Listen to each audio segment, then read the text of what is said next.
Unbox it so that you can see what I've got inside.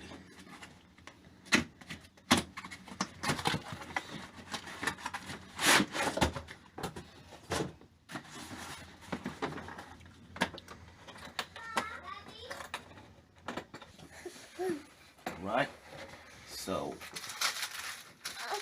this is the manual, and we've got some chisel in different shapes, and there we've got the air gun. So I'm gonna be testing this for you as well. As I said, it's never been used, it's only been tested, so it's still brand new. Here's the hose, and I've got the air jack armor. Now the air jack armor initially did not come with this adapter, but I've already inserted it there, so you don't have any stress with it, and just push this in. There you go. And the next thing we're gonna do is to put one of the chisel to the nozzle here.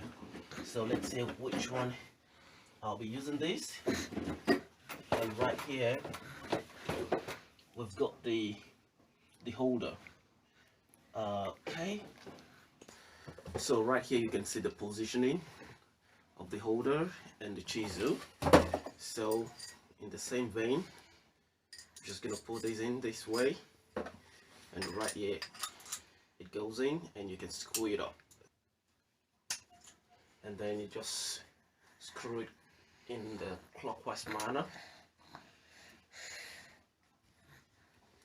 Just try to use the top one to turn it around to screw it up. If you're using the bottom one, it may not go through, so keep on pushing the top one onto the locks, and then we are ready to go. So I'm going to power this on right now. Here's the power button, and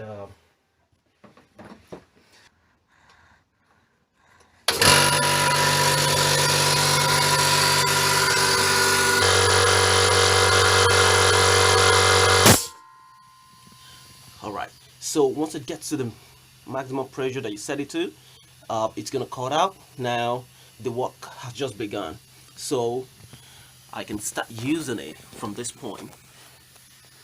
Alright, so as you can see, you can hear the air spilling out a little bit here. That's it. And you can use it to break anything that you want to break. If you want to break a rock,